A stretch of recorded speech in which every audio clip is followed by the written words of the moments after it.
Kanaaf dhimma hojii immoo akkuma jalqaba sii kaase nuuni by the way iddoo nuyi jiraannu murteessaadha. Wanti mindaan nuun waldaarraa argannu hin jiru. Waldaan wanti isheen naa gootu jira. Wanti isheen naan goone jira. An mana koo kanan ittiin jiraachisaa jiru eenyuyyuu kan beeku haadhi manaa koo bizinesii qabdi. Bizinesii isheetiin jiraannu nuun. So gaafa socho'u kan makiinaa kootiif ta'u uffata koo waldaan naa bitti garuu mana kootiif haadhi manaa koo dandeessi jechuudha. Amma immoo kana bukkeetti maalan murteesse waggaa tokko lama asitti isa kaan amma dubbachuun barbaadu giddu galeessa kanatti bonas gannas qotuu dandeessaati. Bonas gannas qotuu waan dandeessu maaliifan hin qotu? Qooda teenye waldaa kiristiyaanaa eeggadhu qoodan taa'ee nama kajeelu maaliifanii hin qotu maaliifanii oomishuu jedheetanii itti galee amma qonnaa murtaa'e qonneerra waggaa dhufu immoo amma garaa barreerra wanti nuyi amma qonnee bu'a qabeessa ta'ee argeera waanan ta'eef waggaa dhufu immoo kan kana caalu tiraaktera kan ittiin qotan illee amma bituudhaaf walii galleerra jechuudha kan qonna giddu galeessa kanatti qonnu. Waaqayyo nu gargaara jechuudha warra antini wajjini xiqqoo ishee waggaa amma darban kana tiraakteroota bituuf turre utuu sababii maqilleensa tokko tokkoof utuu intiniin taa'in amma dabarsineerra isas walii galleerra hin binnaa jechuudha hin hojjenna. Akka hin hojjenne wanti na dhorku hin jiru. namoota hojjetanii wajjin kan isin hojjechaa jirtan namoota hojjetanii wajjin namoota dhimma kana lafa kana qabanii namoota hojii kana keessa silumaa hojjechaa jiranii wajjin hojjechaa jiran isaanii wajjin hojjechaa jira kanaaf kanaadha akka hin hojjenne wanti na dhorku hin jiru hojjedha nan tajaajila hojii harka waaqayyoo isa waaqarra ture san lafarratti argisiisuu narra jiraata kun plaanii kosa jalqabaate jechuudha. Waaqayyo guddaa sinaa eebbisu egaa sagantaa keenya gara xumuraatti dhufaa jirra waan ta'eef egaa karoora keessan gara fuulduraatti mee gaamma barumsaanii gara dooktireetiitti jenneerra hojiidhaan gara fuulduraatti ergamaa Geetaahuun Immiruu gama dinagdeetiin nama akkamii ta'a gama tajaajilaatiin nama akkamii ta'u jennee keenyu laata tilmaama keenya gara fuulduraatti maal eegnu akkuma amma gara barumsaan keenyarra waan ta'eef targeetii keenya gama spiritually yookaas immoo tajaajilaatii fi gama bizineesii yookaas immoo daldalaan isa ta'u wantoota gama ikonomikaalii immoo nama akkamii eenyu laataasa jedhu mee waan tokko yaada waaqayyoo isin keessa kaa'ee wajjiniin akka mana akka dhuunfaatti kan isin qabdanii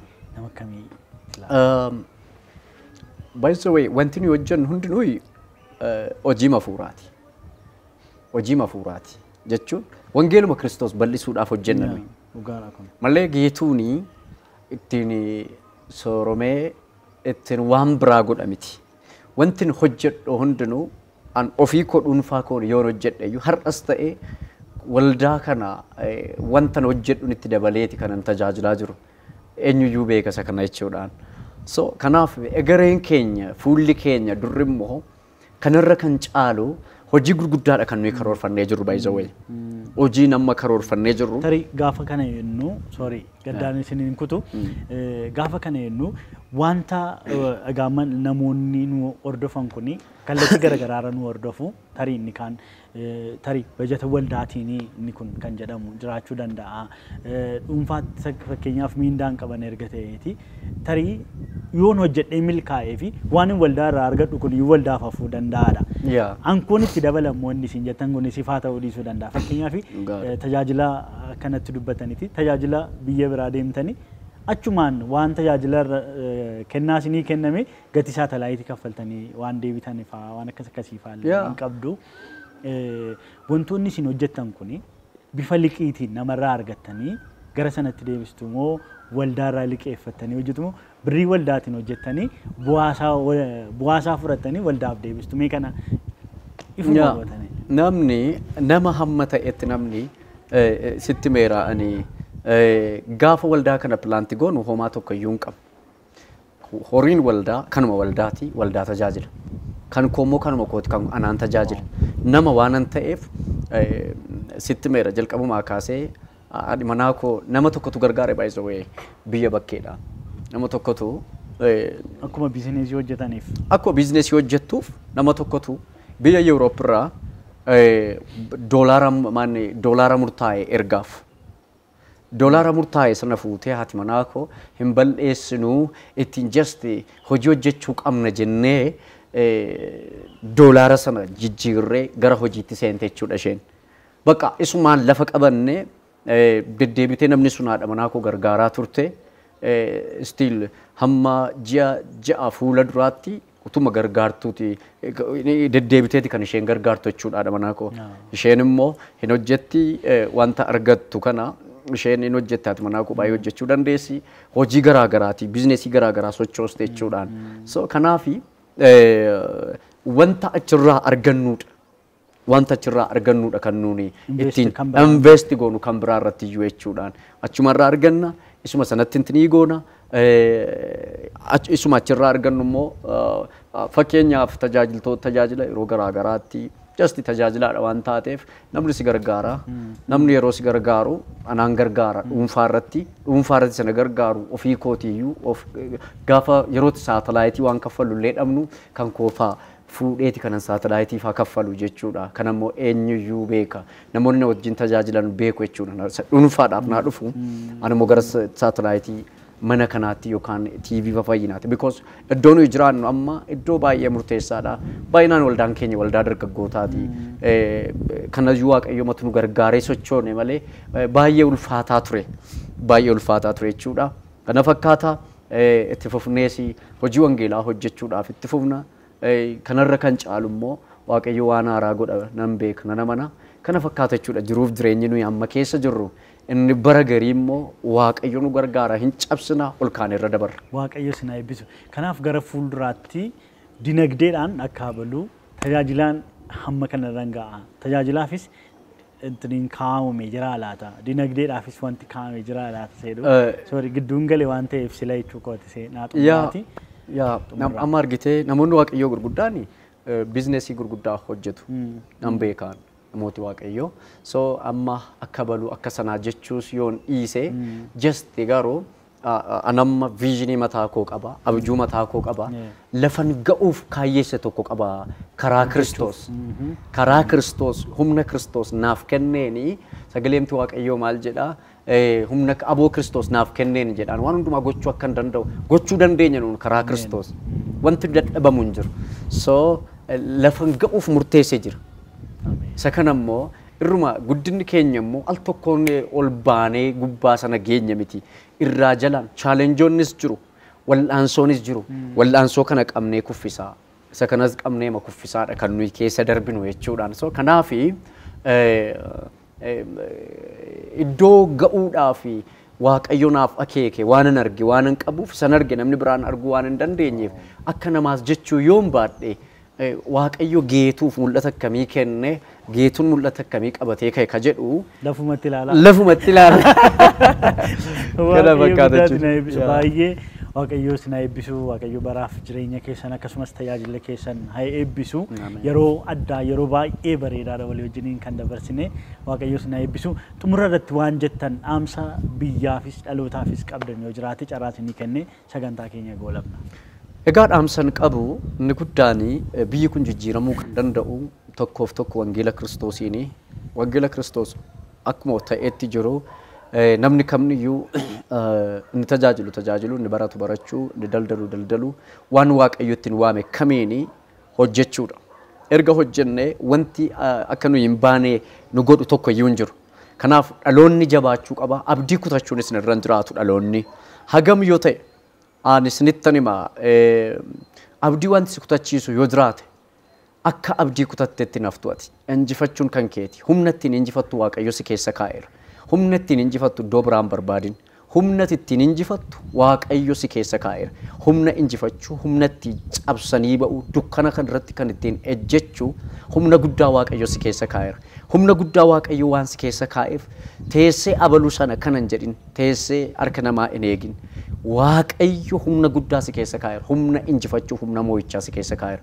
Kanaaf akka biyyaatti akka sabaatti akka waldaa kiristaanaatti jabaadhaan isiniin jedha waan hojjettan kami booddee keessan hin ilaalina cabsuudhaaf hojjechuudhaaf booddeen ilaalina hamileen keessan hin bu'in hamilee godhachuu hamilee qabaachuutu nurra jiraata gooftaan bara keessan eebbisu dhaamsi koo kana fakkaata. Tole gaan kabajamoof jaallatamoo daawwattoota keenyaa turtii pirezidaantii waldaa ifa fayyinaa akkasumas TV ifa fayyinaa ergamaa Geetaahuun Immiruu waliin gochaa turretti guddaa akka gammaddaniif itti eebbifamtan abdii guddaa qabna. Egaa sagantaan keenya yookaas immoo turtii nuti waliin gochaa turreerraa waan hedduu barattaniitu Waaqayyoo isaan gargaaree bu'aa bayii hedduu dabarsanii har'a immoo dhaabannee yeroo ilaallu fuuldurri isaanii garamitti deemaa jira isa jedhu waati limaamuun nu rakkisu. Kanaaf namoonni haala akkasii keessa jirtaniif barumsa akkasumas immoo dhuga baatii isiniif ta'uu kan danda'u egaa sagantaa guddaa waan tureef hamma xumura sagantaa keenyaatti turtanii waan nu hordoftaniif Waaqayyoo baraaf jireenya keessan eebbisu jecha sagantaa keenya gaa asuma irratti goolabna. Ayyaanni kun ayyaana gaarii isiniif ta'u jecha bara 2015 kan nagaaf gammachuu akkasumas immoo kan milkaa'inaa hunduma keenyaaf haa ta'u jecha sagantaa keenya asuma irratti goolabna. Amma xumura sagantaa keenyaatti waan nu waliin turtaniif Waaqayyo guddaa baraaf jireenya keessan eebbisu. Sagantaa kana qopheesse kan isiniif dhiyeesse Anaan Bisaa Gurmuu akkasumas ogeessota kaameraa keenya Caalaa Fufaa, Solomoon Baqqalee ogeessa sagalee akkasumas immoo Caalii Tolinaa ogeessa kaameraa ta'uudhaan nu waliin turanii sagantaan keenya qophiin ayyaanaa itti fufuu sagantaa keenya waliin turtii gaarii isiniin jecha turtii asitti gochaa turre asuma irratti goolabna. Egaa bakki nuti jirru kun egaa Adulaala Resort jedhama. Adulaala Resortiin magaalaa Bishooftuu keessatti argama. Iddoo kana nuuf kennanii akka itti tajaajilamnuuf waan nuuf eeyyamanii fi guddifnee isaan galateeffannaa hoteela kanatti isinillee gargaaramaa isiniin jenna. Waaqayyo guddaa baraaf jireenya keessan eebbisu. Ayyaana gaarii.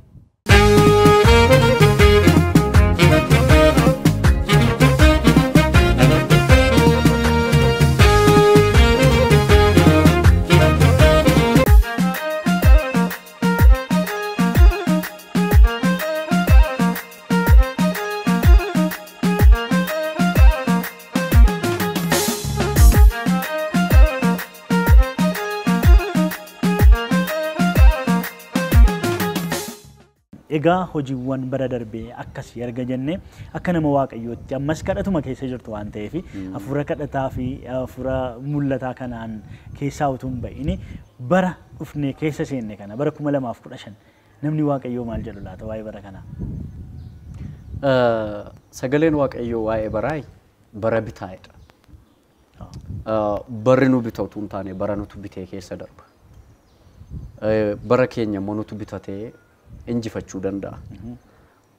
Addunyaa kana irratti dhalli namaa bu'aa bayii hedduu dabarsa. Barri 2015 waggaa haaraadha malee waan haaraa fidee dhufuu dhiisuu mala. Waan haaraa fudhatee kan itti dhaqu nuyi. Nutu waan haaraa fudhatee itti dhaqa. Mul'ata haaraa, abjuu haaraa, erga haaraa, sagalee haaraa, ulfina haaraa nutu fudhatee itti dhaqa. Akkati taatee siif ta'a jechuudha. Namoonni baay'een bara akkasittiin dabarsee bara akkasittiin dabarsee jedhuun bara dabarsuu teessee lakkaa'uu dhiistee bara 2015 kana baratti dhaqaa jirru kanatti nuuni bara keenya nutu bita. Isatu nu bita miti. Wanta hundumaa Waaqayyo nuuf uume waan ta'eef Waaqayyo kan inni dhugoomsu abjuusi keessa jiru dhugoomsa Waaqayyo. Mul'atasi keessa jiru dhugoomsa Waaqayyo. Ulfinasi keessa jiru dhugoomsa Waaqayyo.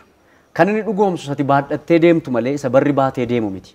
Barri lola baatee deemuu danda'a, dhukkuba baatee deemuu danda'a. Fakkeenyaaf 2012 koronaatu dhufe waldaa cufe. Namoonni baay'een bakka koronaan dhufe waldaan cufeedhanii waldaa cufe. Waldaa duwwaa miti. Dhaabbatni addunyaa kanarra jiru dhaabbanni hin cufamne, dhaabbanni gurguddaa hedduun cufameera. Garuu warri baricha keessa ta'anii yookaan dhukkubuma sana bara dhukkubaa akka kanaa kana ka'e kana keessa ta'anii abjuuf mul'ata qaban har'ayyuu jiraatanii matti fufan. Warri immoo silumayyuu raafamaan jiran kufanii hafaniiru. Kanaaf nuuni lolli yoo jiraates rakkinni yoo jiraates wanni barbaade yoo ta'es nutu waan haaraa fudhatee bara 2005tti seena malee barri dhufaa jiru kun nuuf waan haaraa fidee waan dhufu hin qabu. Inni hojjettu yoo taate, inni tajaajila kee guddisuuf hin tajaajiltu yoo taate, inni daldala kee irratti hin hojjetu, inni daldala isaa irratti hin xiyyeeffatu yoo ta'e, biizinesii isaa akkamittiin cabsuu akka danda'u irratti hin hojjetu yoo ta'e, isuma 2014 akkuma sana ta'aaf jechuudha. Kanaaf Waaqayyo nuuni haboo ittiin baroota binnu nu keessa kaa'eera. Haboon ittiin baroota bituu dandeenyu kun immoo humna waaqayyoo isa jiraataati. Humna waaqayyoo isa jiraataatiin cabsinee ba'uu dandeenya. Kanaaf amantooti irra lafaarra namni jiraatu kamniyyuu mul'ata isaa dhugoomsuudhaaf bara isaa irratti dubbachuu an bara koo irratti dubbadha. Bara koo irratti dubbadhaan bara itti ce'ee jiru kana irratti dubbadhaan.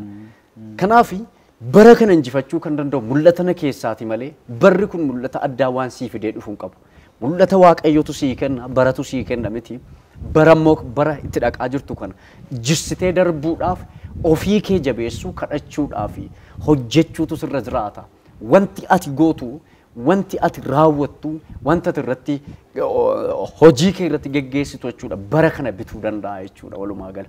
Kanaaf nuun akka waldaa keenyaatti baratti ulfina haaraa barbaaduu kan jedhu irrattidha kan nuyi xiyyeeffannee bara kana keessatti kan nuyi xiyyeeffannee hojjennu yookaan ulfina waaqayyoo isa dhugaa, ulfina waaqayyoo isa sirrii, ulfina waaqayyoo isa amanamaa arguu barbaanna jenneeti kan nuyi kadhanne. Afaanumaan teenyee ulfina kana argina yoo jenne garuu arguu dhiisuu dandeenya. Afaaniin miti kan inni ta'u. Hojiidhaan, kadhachuudhaan, sagalee waaqayyoo dubbisuudhaan, wanta hojjechuun irra jiraatu immoo hojjechuudhaan.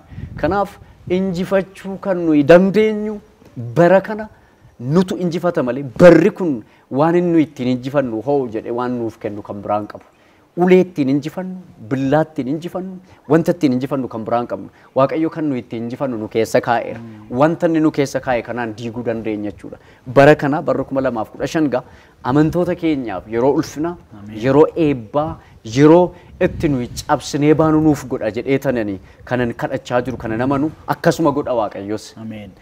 Kanaaf akka dargaggeessaaf dhaamsa maalii qabdu akka waldaa kiristaanaatti jettaniittu akka biyyaattu namoonni maal gochuu qabu. San kanaaf sadarkaa irra jiranii inni barsiisu, inni hojjetu, inni daldalu, inni kallattii hundumaarraani dhaloonni kun maal gochuu qaba. Egaa dargaggoota hedduu jira jenneera. Waldaa keenya keessa dargaggoota hedduu jira jechaa turre waan ta'eef dargaggoonni kun amma humna isaanii dandeettii beekumsa waaqayyo isaanii kennetti gargaaramanii akkam ta'uu qabu, gara kamitti deemuu qabu, maal gochuu qabu jettanii yaaddu? Akkam sitti fakkaata? Addunyaa kanarratti hedduu isaa yoo argine ilaalle irra ta'e namoonni addunyaa kanarratti dhiibbaa fidanii namoota waaqayyooti. Namoonni waaqayyoo addunyaa kanarratti dhiibbaa gurguddaa fidaniiru.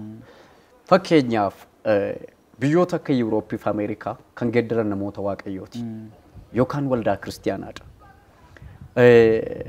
Nuun amma akkam sitti fakkaata dargaggeessas ta'e waldaa kiristaanaas ta'e biyyis akka sabaattis maal gochuu qabna kan jedhu irratti teenyee irratti hojjechuutu nurra jiraata. Fakkeenyaaf dargaggoota na bira jiranii moral inspiration isaanii irratti hojjedha. Hamilee isaanii irratti hojjedhaan. Waaqayyo nuuf abdii akka qabu. Nuuni biyyi yoo raafame nuyi raafamuu hin dandeenya. Because kan nu keessa jiru Yesuus Kiristoos waan ta'eef. Yesuus waan nu keessa kaa'eera. Kanaaf dhaloota keenya kanarratti hojjechuutu nurra jiraata. Sitti meera. Warri Ameerikaa kan dammaqsanii misiyoonota yookaan mishineerota warra Ingiliz yookaan warra Yuurooppiiti. Isaanii warra akka Edward faa Yuurooppii ka'anii gaafa achi Ameerikaa dhaqanii isaanirraa the first spiritual awakening waan jedhamutu jira. Dadammaqiinsa afuuraa isa jalqabaa, marsaa jalqabaa, marsaa lammaffaa, marsaa sadaffaa jedheeti kan itti fufu. Seenaarraa yoo qoranne jechuudha. The first spiritual awakening kanarratti dadammaqiinsa afuuraa marsaa isa jalqabaa kanarratti warri Yuuroop gaafa dhaqan koloneeffachuus haa ta'u maalis haa ta'u Ameerikaa irratti garuu jijjiirama guddaa fidaniiru. Namoonni kun yeroo sana biyya Ameerikaa waan baay'ee keessa turte rakkina garaagaraa dhaloonni suusii garaagaraatiin hiyyummaa garaagaraa waggaa 200-300 irraa wantoota garaagaraatiin gaafa dhufanii warri Ameerikaa warri fudhataman warri wangeela kana fudhatan harkaa mishineerota kana harkaa jalqaba mooraalii isaanii irratti kan isaan hojjetan. Mooraalii dargaggoota kana irratti mooraalii saba sanaa irratti hojjetan. Sabni sun isin dhaga'e rakkina kana jala jiru kana jalaa ba'uudhaaf maal godhe sitti fakkaata? Inni hojjetu hin hojjete. inni tajaajilu hin tajaajile inni baratu hin baratu inni saayintistii ta'uu mala saayintistii ta'uudhaaf hojjete inni doktera ta'uu mala doktera ta'uudhaaf hojjete bu'aan wangeelli Yuurooppii ka'ee Ameerikaa gale suni warri kaan saayintistoota akka ta'an keessa saayintistoota dhale kan saayintistii biyya sanaa dhale bar wangeelaa bar warra kaan maan maqaan isaa san nu yamma ittiin adeemu xiyyaara kana namoota akkasii kana dhale obboloota lamaan sana dhale kun bu'aan kun bu'aa wangeelaati kanaafi waldaan kiristiyaanaa jalqaba ani kanan dubbachuu barbaadu biyyis ta'e mootummaan dhaloonni hawaasni waldaa kiristiyaanaa eega waldaan kiristiyaanaa gaafa dammaqu ikoonomiin biyyaan dammaqa poolitikaan biyyaan dammaqa akkasumas immoo namni karaa hundumaa dammaqa spiritualiidhaan hin dammaqa yookaan karaa afuuraa dammaqa kanaafi amma 2015 kanatti akka dargaggootaatti amma leenjisaa jiru amma dargaggoota nama 500 haga ta'an sanbata akka sanbata ati argiteetta leenjisaan jira dargaggoota kananii hamilee isaanii leenjisaa akkamittiin waaqayyo wajjin deemuu qabu akkamittiin immoo biyya kana keessatti waldaan kiristiyaanaa jabaachuu qabdi akkamittiin hojiin Kiristoos hojjetamuu qaba irra darbee amma teenye akkamittiin barachuu akkamittiin hojjetanii milkaa'uu akkamittiin daldaluu warri qotan akkamittiin qotuu akka qaban irratti hojjechaa jira jechuudha kanaaf isa kana irratti hojjechuudhaaf namni ni tajaajilu waan biraa dhiisee kana irratti fookas gochuutu irra jiraata kaayyoon keenya waan fuula duraaf abjuu keenya yoo ta'e wanti nu daangessu tokko iyyuu hin jiru inni dhibiin yookaan inni kan biraani dargaggoonni keenya waan hundumaa keessaa ba'utu irra jiraata waan hundumaa keessaa ba'utu irra jiraata roon jedhu waldaa irratti yeroo baay'ee nan kaasa roon barsiisu namni keenya addunyaa kanarraa biyyi sooshaal miidiyaa fayyadamuudhaan tokkoffaa taate Itoophiyaadha jedhu agam akka dhugaa ta'e illee beeku baay'ee fayyadamuu jedhuun kanammoo biyyoonni guddatanii sooshaal miidiyaa kana qabaasaa beeku sooshaal miidiyaan kuni yookaan miidiyaamtiyyuu akkaataatti qabattu beekutu sirra jiraata akka malee yoo qabatte harka kee kutee gata akka malee yoo qabanne faayidaaf akka nu fayyadu nu miidhuus danda'a kanaaf dhaloonni keenya amma argiteette yoo ta'e sooshaal miidiyaa kanarra oolu torban guutuu irra oolu guyyaa guutuu halkan guutuu irra oolu kanaaf dargaggoonni illee miidiyaa sooshaal miidiyaa kana hir'isanii gara kaayyoo isaanii isa ta'e mul'ata isaaniif abjuu keessa isaanii jiru dhugoomsuudhaaf gara hojiitti tarkaanfachuutu irra jiraata jedheetan amana akka biyyaatti immoo ni jalqabaa biyya kanaaf waaqayyoon kadhachuudha waaqayyoon hin kadhannu yoo ta'e rakkinni hin deema rakkinni achi as dhufu jira waaqayyoon kadhachuudha namni hundinuu biyya kana keessatti hundumatu abbaa siyaasaati hundumatu abbaa siyaasaati xiqqaanis abbaa siyaasaa barataanis abbaa siyaasaa inni guddaanis an garuu maala namanaa inni siyaasa hojjetu inni hojii isaa hojjetu kanan ta'u yoo ta'e hundumti keenya wal guurree gara sana dhandha yoo taane barachuu tafaa daldaluu tafaa qotuu tafaa maal jechuu tafaa kana booddee namni ol qaleeyyuu foonsaa walii nyaata jechuudha kun immoo sosochiin akkasii amma jalqabeera biyya kana keessatti kanaaf inni siyaasa hojjechuu inni wangeela hojjechuu inni barachuu inni fedha siyaasaa qabu gara sanatti deemuudha gara dhaqee biyya kanaaf karaa siyaasaa bu'aa buusuu danda'a yoo ta'e weel gochuu danda'a karaa hojjetee bu'aa maanni abjuu amma namni keenya rakkinni isaa abjuu isaan beeku yookaan mul'ata isaan beeku fakkeenyaaf atumti kaatee hin hojjenne waan jetteef gara hojii ati jetteetti duula jechuudha yookaan dhaqa jechuudha kanaaf ni jalqabaa biyya keenyaaf waaqayyoon kadhachuudha biyyi kun nagaan taatu yoo taate waldaan kiristiyaanaas hin jiru namnis hin jiru kanaaf kadhachuudhaan immoo injifachuu danda'ama akka waldaa kiristiyaanaatti biyya kanaaf kadhachuutu buusa jechuudha. Waaqayyo sinaa eebbisu baay'ee yaada bal'aadha kan isin nu laattanii waaqayyo guddaa sinaa eebbisu egaa namni hundumtuu kennaasaa waan keessa isaa jiru ilaalee hubatee gara sanatti haluucca'u gara sanarra milkaa'uu dandeenya sana hingoonu yoo ta'eef garuu abdiin booda jiru baay'ee hin abdachiisu namni duwwaatti hafuu danda'a waan ta'eef isa jedhudha yaadni keessanii waaqayyo guddaa sinaa eebbisu ergamaa Geetahuun immoo mee jireenyi isaanii guyyuu haalli adeemsa isaanii guyyuu maal fakkaata laayif istaayilii akkamii qabu tarii namni yeroo akkamii faasin argata yeroo akkamii immoo mana hin jirtanii inni jedhusi beekamaa miti tarii guyyaama guyyaatti jireenyi keessan adeemsi keessan maal fakkaata akkamitti pilaanii akkamiitiin sochootu isa jedhu irratti egaa Waaqayyo Waaqa karooraati. Waan hundumaa Waaqayyo Waaqaaf lafa kana gaafa uumeyyuu karooraan uume. Jalqaba Waaqaaf lafa uumee jedha. Waaqiif lafti karoora Waaqayyooti. Yookaan pilaanii Waaqayyooti. Isa booddee maaltu jira? Erga Waaqiif lafti kun uumame, Waaqiif lafti kun dukkanaa callabboo gadi fagoo turtee jedhaan. Lafa dukkana kanaaf ibsaatu barbaachisaa. Waaqayyo ibsaa kana yookaan immoo biiftuu kana akka ampuuliitti urjiilee jiin kana akka ampuuliitti Waaqa samii keessatti gaxxame jechuudhaan pilaaniidhaan hojjete. Erga kana godhee booddee Waaqayyoon dubbatee lafti kun sirrachuuf qajeeluu turre jiraata waan ta'eef ajaja baase Waaqayyo bishaanni kun iddoo isaa sarara isaa akka qabatu godhe Waaqayyo. Bishaanni iddoo isaa qabate. Ergasii booddee biqiloonni lafa keessa jiran lafa keessaa yaa'anii biqiloonni kun erga lafa keessaa yaa'anii immoo bineensota keessa jiraata waan ta'eef bineensota uume. Galaana kana keessatti immoo qurxummiilee uume warra galaana keessa socho'an uume. Akkasumas immoo Waaqayyo gaafa uumu dhumarratti argitee pilaanii Waaqayyoon waan hundumaa erga uume raawwatee booddee isa namaaf barbaachisu erga uume raawwatee booddee amma wanta lafarra jiru kana namatti fayyadamuu uume Waaqayyo. Namatti bineensattis albuuda lafa keessaattis bishaan kanattis nama biyya lafaa kanarra taa'e nama akka isaa nama hoogganu waan barbaadeef Waaqayyo nama uume jechuudha. So God is the plan God. Waaqayyo Waaqa karooraati. Waaqayyo Waaqa karooraati. Waaqa pilaaniidhaan hojjetudha Waaqayyo. Kanaaf ani jireenya koo keessatti karooraan hin hojjedha. Jireenyi hin jiraadhu persentiin 70 kadhannaadha. Garuu kadhannaa duwwaa miti ani fookas kanan godhu barachuun irra jiraata nan baradha. Guyyaan itti baradhu jira. Barnoota jechuudha.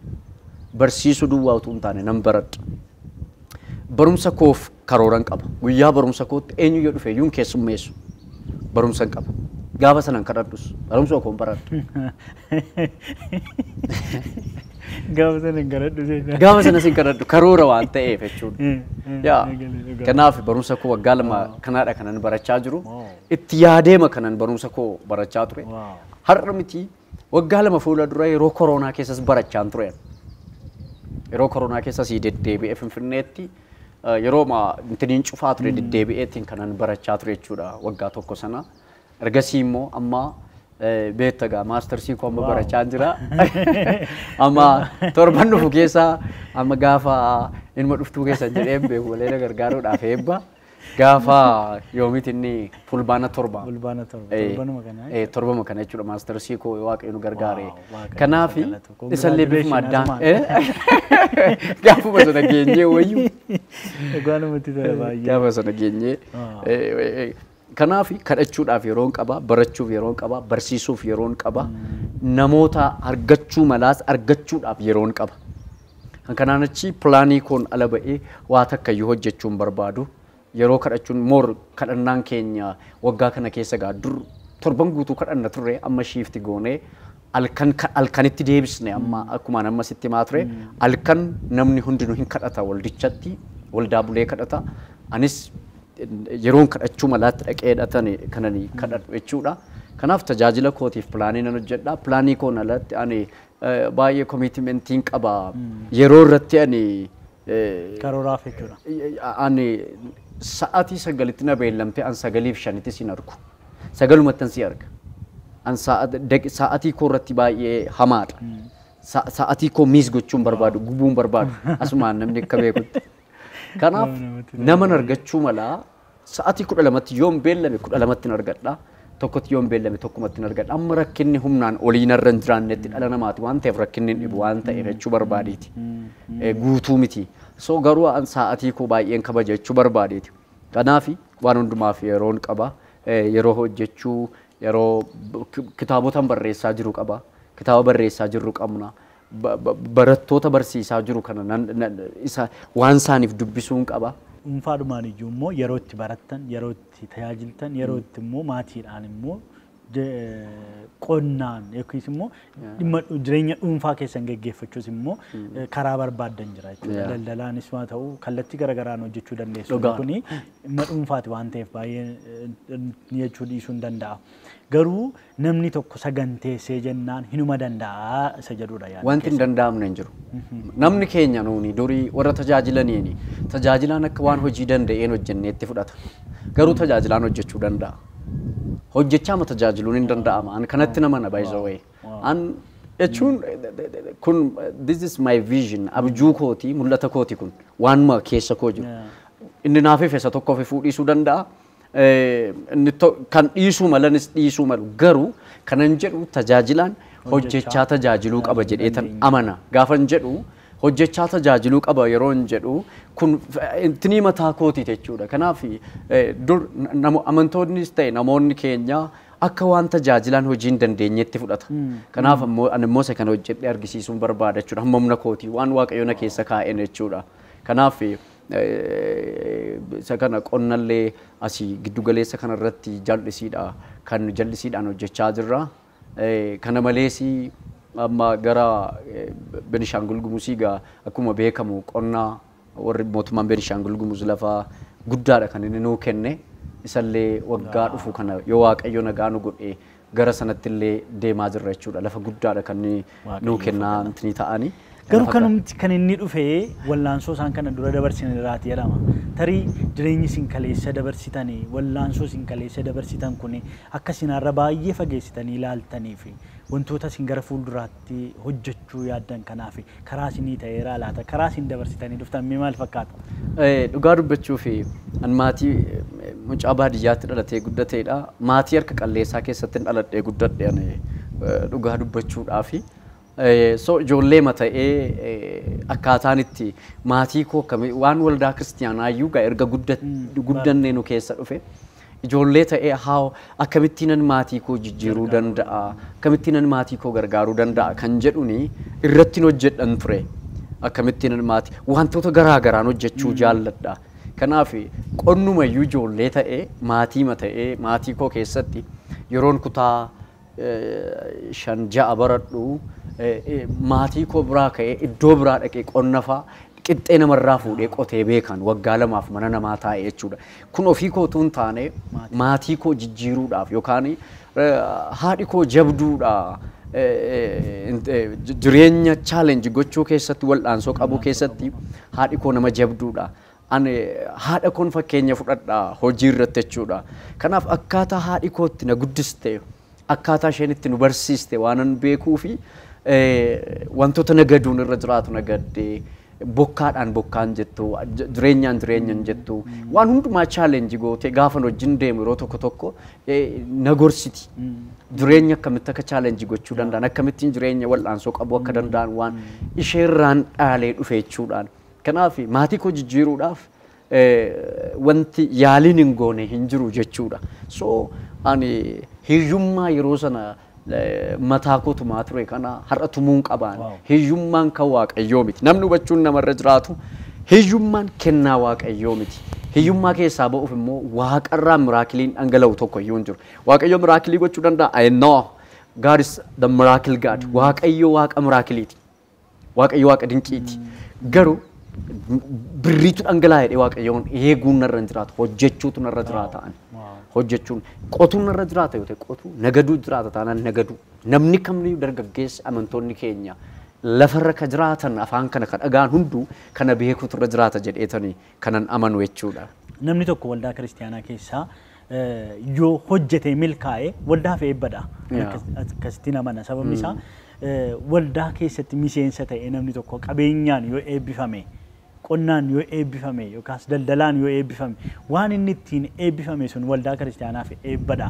Sababni isaa miseensa waldaa keenyaa waldaa yoo manni waa gochuuf baate illee waldaan sun ittiin boonti. Kanaaf namni waldaa kiristiyaanaa keessa jiru akkuma isin sila kaasaa turtanii kiristiyaanonni dhiibbaa uumuutu irra jira. Dinagdee daldala keessatti qonna keessatti akkasumas immoo oomisha keessatti wantoota hojjetan hundumaa keessatti illee dhiibbaa uumuutu irraa eegama jedhee nama nasa. Kiristaanonni baay'ee biyya keenya keessatti kiristaana fooqii gaarii qabu hedduun argitu. Kiristaana makiinaa baay'ee biyya alaadhaa galchuu hin argitu. Kiristaana albuuda hojjetu hin argitu. Kiristaana baankii qabu baankiidhaaf birrii guddaa sochoosu hin argitu. Hundumtuu gaafa gara keenya dhufu namoota waaqayyooti waan taaneef boo'aa masitti dhufa. Hafuurri kun cabuu qaba jedhee yaada. Argitee kiristaanni biyya kana keessatti dhiibbaan uumu yoo ta'e, nuun biyya kana keessatti dhiibba ikonoomikaalii dhiibbaan uumnu yoo ta'e, turee nama birrii qabutu waan hundumaatti harkaa fudhachaa deema. Sittan hima waan an dubbadhu nama birrii qabutu waan hundumaa mirga keessa harkaa fudhachaa deema. Mirga kiristinnaa kee eegsifachuudhaaf spiritual warfare geggeessuu duwwaa utuu hin taane ikoonomiidhaan illee dinagdeedhaan illee loluutu sirra jiraata jechuudha. Kanaaf namoonni baay'een amma sanuu hojjedhaa akkas godhaa wangeela jajjabinaa kanatti lallabnu hin fedhani. Garuu kiristaanni dinagdeedhaan eebbifamuutu irra jiraata. Dinagdeen hin jiru taanaan asii kaatee sittan himaan asii kaatee Boorana dhattee Harargeen dhattee Sumaalee dhattee wangeela hojjechuu hin dandeessu. Kanaaf namoonni hedduun argaa ijoollota hedduutu gara keenya dhufa. Ijoollonni dhaaba amantii biraa keessa jiran gara keenya dhufu baay'inaan namootatti waan an siquu fi akkamittiin akka namoonni biraanii ababbalanii gara isaaniitti geeffatan hedduu argaa jirra. Kanaaf biyya kana keessatti hojii wangeelaa hojjechuudhaaf dinagdeedhaan illee dhiibbaa gochuutu nurra jiraata jedheetan kana amanu. Kanaaf amantoonni keenyas bakka ta'anii abaluu sana godhee abaluu kana godhee jedhan jechuu dhiisanii waan hojjechuu danda'an irratti hojjetanii dhiibbaa uumuutu irra jiraata jedheetan kana amanu jechuudha.